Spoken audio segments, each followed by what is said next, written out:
ಈ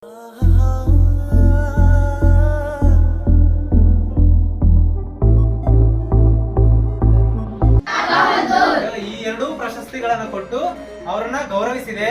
ಇವರು ಈಗ ನಮ್ಮ ಮುಂದೆ ಇರ್ತಕ್ಕಂಥದ್ದು ನಮ್ಮೆಲ್ಲರ ಹೆಮ್ಮೆ, ಖುಷಿ ಅಲ್ವಾ?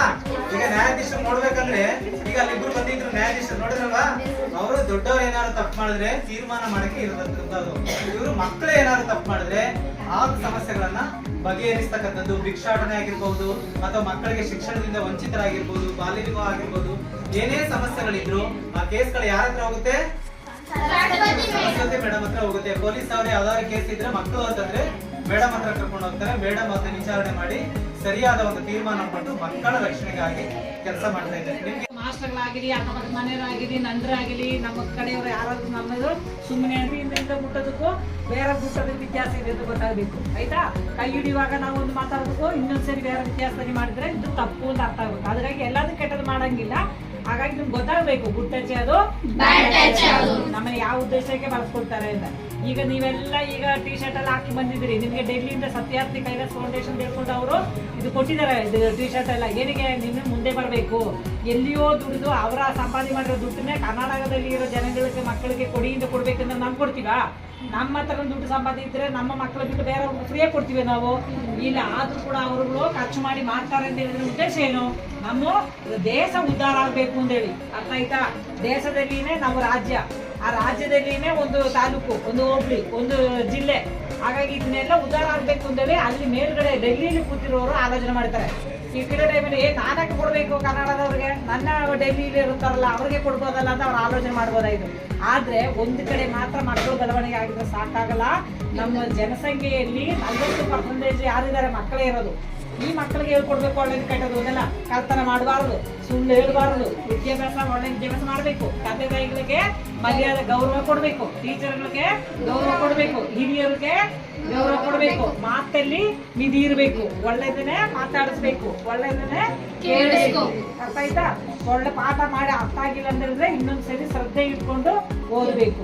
ಯಾರಾದ್ರೂ ಗುರುಗಡಿಗಳು ಮತ್ತೆ ಕಿಡಿಗಡಿಗಳು ಎಲ್ಲಿ ನಿಂತ್ಕೊಂಡು ಪುಂಡ್ರಗಳು ಹುಡುಗರು ನೋಡಕ್ ಚೆನ್ನಾಗಿದ್ರೆ, ಹುಡುಗರು ನೋಡಕ್ ಚೆನ್ನಾಗಿದ್ದಾರೆ ಅಂತ ಹೇಳಿದ್ರೆ ಲವ್ ಮಾಡ್ತೀನಿ ಹಂಗ್ ಮಾಡ್ತೀನಿ ಅಂತ ಹೇಳಿ ಚಾಕ್ಲೇಟ್ ಕೊಟ್ರೆ ನೀವೇನ್ ಮಾಡ್ಬಾರ್ದು? ಈಸ್ಕೋಬಾರ್ದು. ನಿಮ್ಮ ಆತರ ಏನಾದ್ರು ಹೇಳಿದ್ರೆ ನಿಧಾನಕ್ಕೆ ಬಂದು ನಿಮ್ಮ ಟೀಚರ್ಗಳಿಗಾಗಲಿ ಎಲ್ಲಿಗೆ ಹೇಳಿದ್ರೆ ತೊಂದರೆ ಆಗ್ತದೆ ಅಂತ ಹೇಳಿದ್ರು ಕೂಡ 1097ಗೆ ಫೋನ್ ಮಾಡಿಬಿಟ್ಟು ನಮ್ಮ ಶಾಲೆ ಹತ್ರ ಬಂದು ಸ್ವಲ್ಪ ಕಿಡಿಗಡಿಗಳು ತೊಂದರೆ ಕೊಡ್ತಾರೆ, ಇದು ಹುಡುಗರುಗಳು ಈ ತರ ಸಮಸ್ಯೆ ಮಾಡ್ತಾ ಇದ್ರೆ ಬೈಕ್ ನಿಲ್ಲಿಸಿ ತೊಂದರೆ ಕೊಡ್ತಾರೆ ಅಂತೇಳಿ 1097ಗೆ ಫೋನ್ ಮಾಡ್ಬಿಟ್ಟು ಸುಮ್ಮನಿದ್ರೆ ಸಾಕು. ಯಾಕಂದ್ರೆ ನೀವು ಹೇಳಿದ್ರೆ ಅಡ್ರೆಸ್ ಕರೆಕ್ಟ್ ಆಗಿದ್ರೆ ಅವರೇ ಬಂದು ನೋಡ್ತಾರೆ. ಇಲ್ಲ ಪೊಲೀಸ್ ಮಾಹಿತಿ ಕೊಟ್ಬಿಟ್ಟು ಸ್ಕೂಲ್ ಶಾಲೆ ಬಿಡೋ ಟೈಮಲ್ಲಿ ಮಕ್ಕಳಿಗೆ ತೊಂದರೆ ಕೊಡಬಾರ್ದು ಅಂತ. ಆದ್ರೆ ನಿಮ್ಮ ಉದ್ದೇಶ ಏನಿರ್ಬೇಕು? ಓದ ಕಡೆ ಇರ್ಬೇಕು. ಅರ್ಥ ಆಯ್ತಾ? ಲವ್ ಮಾಡೋ ಕಡೆ ಇದ್ಬಿಟ್ರೆ ನಾನು 5ನೇ ವಯಸ್ಸಿಗೆ ಲವ್ ಮಾಡಿದೀನಿ, 6ನೇ ವಯಸ್ಸಿಗೆ ಲವ್ ಮಾಡಿದೀನಿ, 7ನೇ ವಯಸ್ಸಿಗೆ ಪ್ರೆಗ್ನೆಂಟ್ ಆಗಿದ್ದೀನಿ, ನಾನು 8ನೇ ವಯಸ್ಸಿಗೆ ಡೆಲಿವರಿ ಆಗಿದ್ದೀನಿ ಅಂತ ಹೇಳ್ಕೊಂಡ್ರೆ ಹೆಮ್ಮೆನದು? ಹೆಣ್ಮಕ್ಳಿಗೆ ಸರ್ಕಾರ ತುಂಬಾ ಸೌಲಭ್ಯ ಕೊಟ್ಟಿದೆ.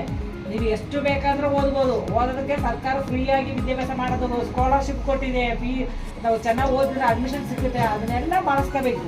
ಬಳಸ್ಕೊಬಿಟ್ಬಿಟ್ಟು ಈ ಥರ ಒಳ್ಳೆ ಒಳ್ಳೆ ಸಂಸ್ಥೆಗಳು ಕೈಲಾಸ ಸತ್ಯಾರ್ಥಿ ಫೌಂಡೇಶನ್ ಹೇಳಿ ಅವರು ಎಲ್ಲಿಯೋ ನಿಂತ್ಕೊಂಡ್ರೆ ಸಂಪಾದನೆ ಮಾಡೋ ದುಡ್ಡನ್ನೇ ನಮ್ಮ ರಾಜ್ಯ ಮಕ್ಕಳಿಗೆ ಉಪಯೋಗಿಸ್ತಾರೆ ಅಂತ ಹೇಳಿದ್ರೆ ಅದು ಸದ್ಬಳಕೆ ಮಾಡ್ಕೋಬೇಕು. 10 ನಿಮಿಷ ಬಂದು ನಾವು ಇಲ್ಲಿ 4 ಬೀದಿ ಸುತ್ತ ತಕ್ಷಣ ಸುಸ್ತಾಗಿದೆ ಅಂತ ಹೇಳ್ಬಾರ್ದು. ಈ ವಯಸ್ಸಲ್ಲಿ ಆರೋಗ್ಯನ ಸರಿಯಾಗಿ ಕಾಪಾಡ್ಕೋಬೇಕು, ಕಟ್ಟುನಿಟ್ಟಿರ್ಬೇಕು. ನಮ್ಮ ಉದ್ದೇಶ ಚೆನ್ನಾಗಿದ್ರೆ ನಾವು ಸುಸ್ತೇ ಆಗುದಿಲ್ಲ. ಹೌದನಾ? ನಮ್ಮ ಉದ್ದೇಶ ಇದೆ, ಬೇಕೇ ಬೇಕು ಅಂತ ಹೇಳಿದ್ರೆ ನಾವು ಸುಸ್ತಾಗ್ತೀರಾ? ನಾವು ನಡೀತೀವಿ ಇನ್ನೂ ಬೇಕು ಅಂತ. ಅದೇ ರೀತಿಯಲ್ಲಿ ನಮ್ಮಲ್ಲಿ ಚಾಲೆಂಜ್ ಇರಬೇಕು, ಛಲ ಇಟ್ಕೊಂಡು ಬರಬೇಕು. ಆಯ್ತಾ? ನಮ್ಮ ಮುಂದೆ ಗುರಿ ನಾನು ಪೊಲೀಸ್ ಆಗ್ತೀನಿ, ಡಾಕ್ಟರ್ ಆಗ್ತೀನಿ, ಪೇಂಟರ್ ಆಗ್ತೀನಿ, ಏನ್ ಮಾಡಿ ವಿದ್ಯಾಭ್ಯಾಸ ಇರಬೇಕು. ನೀವು ಕೇಳ್ಬೋದು, ನಮ್ಮ ಅಪ್ಪ ಓದಿ ಇಲ್ಲಲ್ಲ, ಸಂಪಾದನೆ ಮಾಡಿಲ್ವಾ, ನಮ್ಮ ತಾತ ಓದಿ ಇಲ್ಲಲ್ಲ, 20 ಎಕರೆ ಜಮೀನು ಇದಲ್ವಾ ಅಂತ. ಮತ್ತೆ ಜಮೀನು ತಿನ್ನಕ್ಕಾಗುತ್ತಾ? ನೀನ್ ಏನ್ ಮಾಡ್ಬೇಕು? ಮುಂದೆ ಜಮೀನ್ ಹತ್ರ ನಿಂತ್ಕೊಂಡಿದ್ರೆ ವಿದ್ಯಾಭ್ಯಾಸ ಬರುತ್ತಾ? ಅರಿವು ಬರ್ಬೇಕು ನಮಗೆ. ಆ ಅರಿವಿನ ಬೆಳೆಸ್ಕೋಬೇಕು. ಆ ಅರಿವಿಗೋಸ್ಕರನೇ ವಿದ್ಯಾಭ್ಯಾಸ. ಒಳ್ಳೇದಾದ್ರು ಕೆಟ್ಟದಾದ್ರು. 18 ವಯಸ್ಸಿಗೆ ಮುಂಚೆ ಏನ್ ಮಾಡಂಗಿಲ್ಲ, ಆಸ್ತಿ ಹೋಗುತ್ತೆ ಅಂದ್ಬಿಟ್ಟು ಸಂಬಂಧದಲ್ಲಿ ನಿಮ್ಮ ಸೋದರ ಮಾಮನಿಗೆ ಅವ್ರಿಗೆ ಮದುವೆ ಮಾಡ್ಕೊಟ್ರೆ ಒಪ್ಪಾರದು. ನಿಮ್ ತಂದೆ ತಾಯಿಗಳಿಗೆ ಹೇಳ್ಬೇಕು, ಆಸ್ತಿ ಹೋಗುತ್ತೆ ಅಂದ್ಬಿಟ್ಟು ಇನ್ನೊಂದು ಸಂಬಂಧ ಸಿಗುತ್ತೆ ಅಂದ್ಬಿಟ್ಟು ನೀವು ಸೋದರ ಮಾಮನಿಗೆ ವಯಸ್ಸು ಜಾಸ್ತಿ ಇರೋರಿಗೆ ಮದುವೆ ಮಾಡಂಗಿಲ್ಲ. ಸರಿನಾ? ಕನಿಷ್ಠ ನೀವೇನ್ ಮಾಡ್ಬೇಕು? PUC ಬರೋದಕ್ಕೆ ಓದಲೇಬೇಕು. PUC ಆಗಿದ ಮೇಲೆ ಮತ್ತೆ ಓದಬೇಕು ಅಂತ ಹೇಳಿದ್ರೆ ಡಿಗ್ರಿ ಮಾಡಬೇಕು. ನಿಮ್ಮ ಕೈಲಾಸ ಸತ್ಯಾರ್ಥಿ ಫೌಂಡೇಶನ್ ಅಲ್ಲಿ ಲೇಡೀಸು, ಮಿಸ್ಗಳು, ಮೇಡಮ್ಗಳು ಕೆಲಸ ಮಾಡ್ತಾರಲ್ಲ, ಅವರೆಲ್ಲ ಎಷ್ಟು ಚೆನ್ನಾಗಿ ಓದಿದಾರೆ ಗೊತ್ತಾ? ಕೇಳಿಸ್ಕೊಂಡಿದ್ರಾ? ಎಷ್ಟು ವಿದ್ಯಾಭ್ಯಾಸ ಮಾಡಿದ್ರಿ ಅಂತ ಹೇಳಿ ಅವರೆಲ್ಲ ಒಳ್ಳೆ ವಿದ್ಯಾಭ್ಯಾಸ ಮಾಡಿದ್ದಾರೆ. ಸಾರ್ ಮಾಡಿದ್ದಾರೆ, ಎಲ್ಲರೂ ಮಾಡಿದ್ದಾರೆ, ಸ್ಟಾಫ್ಗಳೆಲ್ಲ ಮಾಡಿದ್ದಾರೆ. ಅದನ್ನ ತಿಳ್ಕೋಬೇಕು. ಮೇನ್ ಆಗಿ ಅವ್ರಿಗೂ ಏನಾದ್ರು ಕೊಡ್ತಾರೆ ಅಂತ ಹೇಳಿದ್ರೆ ತೀರ್ಸ್ಕೋಬಾರದು.